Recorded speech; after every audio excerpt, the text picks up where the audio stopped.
Hello friends, very good morning. Welcome back to my another video. మానసిక రుగ్మత ఈ word చిన్నప్పటి నుంచి స్కూల్లో కానీ లేకపోతే పెద్దవాళ్ళు చెప్పినప్పుడు వినేవాడిని, కానీ ఈ పర్టికులర్ వర్డ్ అనేది నాకు బాగా గుర్తుండిపోయేలాగా జరిగిన సందర్భం ఒకటి ఉంది. ఒక 10 years బ్యాక్ నేను, మా బాబాయ్ అండ్ మా బ్రదర్ ఇలా December 31st సెలబ్రేషన్స్ గురించి సరదాగా మాట్లాడుకుంటున్నప్పుడు ఆయన ఈ వర్డ్ యూజ్ చేశారు, మానసిక రుగ్మత. అప్పుడు ఉన్న లో కాన్షియస్ లెవెల్స్ వల్ల నేను అంతగా పట్టించుకోలేదు, దాని గురించి అంతగా ఆలోచించలేదు. బట్ ఆ వర్డ్ మాత్రం నాకు బాగా గుర్తుండిపోయింది. సో ఆయన ఇప్పుడు ఆ డిస్కషన్లు ఏమన్నారంటే, మనలో చాలా మానసిక రుగ్మతలు ఉంటాయి, మన శరీరం నుంచి కానీ మన మైండ్ నుంచి కానీ తీసేయాలంటే గుడికి వెళ్ళాలి, ప్రశాంతంగా కూర్చోవాలి, దేవుడికి దండం పెట్టుకోవాలి, ఇలా చెప్పుకుంటూ వచ్చారనమాట. అప్పుడున్న కాన్షియస్ లెవెల్స్ కి నాకు అంత అర్థం కాలేదు. ఆయన ఏదో చెప్తున్నారులే, ఆయన అనుభవించిందంతా అనుభవించేసి ఇప్పుడు ఒక ఏజ్ వచ్చిన తర్వాత చెప్తున్నారు అని చెప్పేసి అనుకున్నాను అనమాట. ఆ ఏజ్కి నాకు అర్థం కాదు. ప్రాబ్లీ నాకు ఆ టైం వచ్చింది అనుకుంటా. గత 4-5 years నుంచి ఆ కాన్సెప్ట్ గురించి అర్థమవుతుంది. గుడికి ఎందుకు వెళ్ళాలి, గుడిలోకి వెళ్ళిన తర్వాత ప్రశాంతంగా కూర్చుని ఆ ధ్యానం ఎందుకు చేయాలి, ఇటువంటి కాన్సెప్ట్స్ నాకు ఈ మధ్య కాలంలో బాగా అర్థమవుతున్నాయి అనమాట. ప్రాబ్లీ ఆ ఏజ్ ఫ్యాక్టర్ వచ్చింది అనుకుంటా. సో మానసిక రుగ్మత అంటే ఒకసారి నేను గూగుల్లో సెర్చ్ చేశాను. మానసిక రుగ్మత is a mental disorder or mental illness. It refers to condition that affects a person's thinking, mood, behavior or emotional stability. So ఈ స్టేట్మెంట్ వినగానే మనలో చాలామంది ఏమనుకుంటారు, ఓకే ఇవి ఓన్లీ మెంటల్ పేషెంట్స్కే బాగా రిలేట్ అవుతాయి, మనకు అవసరం లేదు, ఇవి మనం మెంటల్గా we're good, we're not mentally disorder people. So ఇవన్నీ ఆలోచనలు వస్తాయి. బట్ ఇన్ఫ్యాక్ట్ ఒక డీప్గా ఆలోచిస్తే పెరిగిన సొసైటీ కండిషనింగ్ వల్ల లేకపోతే అప్బ్రింగింగ్ వల్ల చాలా మందికి, అంటే మనలో అందరికీ ఏదో ఒక రకమైన ఆ మెంటల్ డిజార్డర్స్, మెంటల్ ఇల్నెస్లు ఉంటాయి. సో వర్డ్ వినడానికి కొద్ది పెద్దగా అనిపించినా సరే, బట్ ఇట్స్ ఫ్యాక్ట్. చాలా మందికి చిన్న చిన్న విషయాలకు భయపడుతూ ఉంటారు. చీకటి అంటే భయం, స్టడీస్ అంటే భయం, ఉద్యోగం అంటే భయం, డబ్బు సంపాదన అంటే భయం, డబ్బు రాకపోతే భయం. ఇలా భయపడుతూ మనలో చాలామంది బతుకుతూ ఉన్నాం. ప్రతిరోజు జీవితం గడపడానికి భయపడుతూ ఉంటాం. ప్రెజెంట్ని మర్చిపోయి పాస్ట్ గురించో లేకపోతే ఫ్యూచర్ గురించి ఆలోచించుకొని భయపడుతూ మనం జీవనం గడుపుతూ ఉంటాం. ఇది mental disorder or mental illness కాకపోతే ఏమనుకోవాలి? ఇవన్నీ మెంటల్ బ్లాక్సే అనుకున్నవి. మీరు దేనికైతే భయపడుతున్నారో, దేనికైతే కరెక్ట్గా ఆలోచించట్లేదు, లేకపోతే మనం వేరే వాళ్ళతో కంపేర్ చేసుకోవడము, వేరే వాళ్ళని జడ్జ్ చేయడము, లేకపోతే వాళ్ళు మనల్ని జడ్జ్ చేస్తారో ఏమో అని భయపడము, ఎవరి గురించి అయినా సరే ఎక్కువగా తాపత్రపడము, ఓవర్ కన్సర్నింగ్, మన ఫిజికల్ అపియరెన్స్ గురించి ఓవర్ కన్సర్నింగ్, మన డ్రెస్సింగ్ స్టైల్ గురించి ఓవర్ కన్సర్నింగ్, మనం ఈ డ్రెస్ చేసుకుంటే అవతల వాళ్ళు ఏమనుకుంటారు, నేను కరెక్ట్గా కనిపిస్తున్నానా, నేను అందంగా ఉన్నానా లేదా, టూ మచ్ ఆఫ్ థింకింగ్. ఇవన్నీ మెంటల్ డిజార్డర్ కాకపోతే ఇంకేమనుకోవాలి? మెంటల్ ఇల్నెస్సే.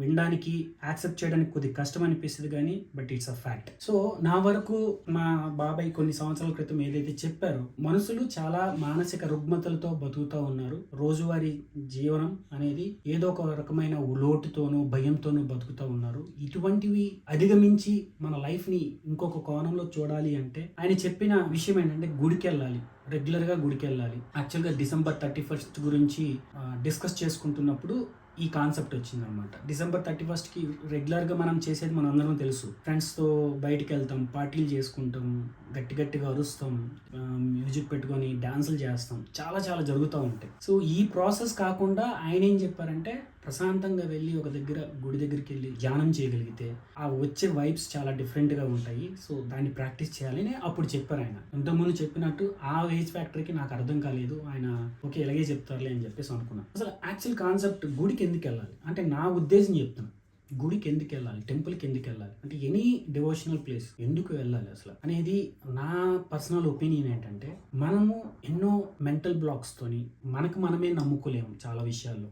మనం ఇది చేయగలనా లేదా, అది చేయగలనా లేదా అంటే కాన్ఫిడెన్స్ లేకపోవడం, ఇవన్నీ మానసిక రుగ్మతలే కదా, మెంటల్ బ్లాక్సే కదా. సో ఇవన్నీ క్లియర్ అవ్వాలంటే మనతో కొంతసేపు గడపగలగాలి. రోజువారీలో 24 hours జస్ట్ మనం అనలైజ్ చేయవలసింది ఏంటంటే, మనతో మనము ఎంతసేపు గడుపుతాం. ఎంతసేపు మనం సింగిల్గా ఉంటే ఆలోచనలని ఎవరి కోసమో, దేనికోసమో, లేకపోతే ఆ ప్రాజెక్ట్ ఎలాగైంది, ఈ మనీ ఇక్కడ రాలేదు, లేకపోతే పిల్లల స్కూల్ ఫీజులు అది ఇది అని ఆలోచిస్తామే తప్పించి, అసలు ఆ ఆలోచనల నుంచి డిస్కనెక్ట్ అయ్యి మనం ఏంటి, యాజ్ ఎ ఇండివిజువల్ పర్సన్గా నేనేంటి అనేది అనలైజ్ చేసుకోవాలి. సో అనలైజ్ చేసుకోవాలంటే కొన్ని పద్ధతులు ఉంటాయి. ప్రశాంతంగా ఒక దగ్గర కూర్చోగలగాలి, మన ఆలోచనలు మనం అనలైజ్ చేసుకోగలగాలి.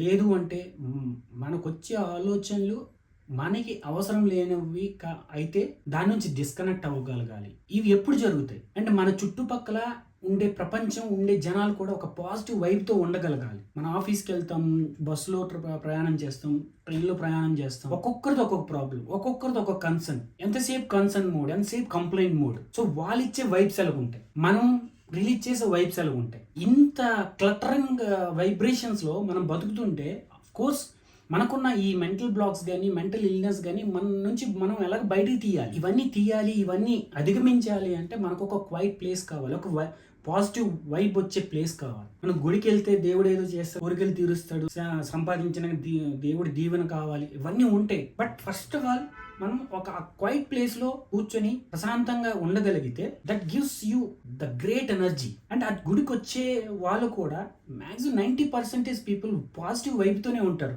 జాలితో, కరుణతో, ఓకే, ఒక భక్తి భావంతో. ఓకే, కొంతమంది ఒక 10% పీపుల్ ఓకే నేను గుడికి వెళ్తున్నాను అదొక ఫ్యాన్సీగా వేరే వాళ్ళకి చూపించుకోవడానికి, నేను ఈ ప్లేస్కి వెళ్ళాను, ఇది చూశాను, లేకపోతే గుడికి వెళ్తే నీ డ్రెస్ వేసుకున్నాను, ఫోటో తీసుకొని ఇన్స్టాగ్రామ్ స్టేటస్ లో పెట్టుకోవడం, ఇవన్నీ చేస్తుంటారు. That those kind of people are there only 10%. 90% of people are coming to temples with some positive vibe. ఆ భక్తి భావంతో వస్తారు. అటువంటి ప్లేస్ లో ప్రశాంతంగా ఒక 10 minutes కూర్చొని మనం ధ్యానం చేయగలిగితే, సో అవతల వాళ్ళు మనకి ఇచ్చే పాజిటివ్ వైబ్స్, మనకి మనం రిలీజ్ చేసే ఆలోచనల ద్వారా కానీ రిలీజ్ చేసే ఆ పాజిటివ్ వైబ్స్ కానీ అందరికీ బాగుంటాయి. అంటే ఆ గుడిలో ఉండే ఆ శబ్దాలు, గంట సౌండ్ కానీ, ఆ మంత్రాలు, ఇవన్నీ చాలా పవర్ఫుల్ ఉంటాయి. మన మైండ్కి, మన బాడీకి చాలా చాలా ఇంపార్టెంట్. సో ఈ విషయం నాకు ఈ మధ్య కాలంలో బాగా రియలైజ్ అయ్యాను. రెగ్యులర్గా గుడికి వెళ్తున్నాను, పూజ చేస్తున్నాను.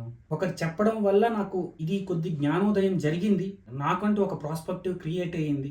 నేను ఇంతకుముందు చాలా ఎగ్నెస్ట్గా ఉండేవాడిని. ఓకే, గుడికి వెళ్ళడం కానీ, పూజ చేయడం కానీ క్వైట్ అంటే ఆపోజిట్ కాదు, కానీ టైం వేస్ట్ ఏమో, దీనికి బదులు వేరేది ఏదైనా చేయొచ్చు కదా.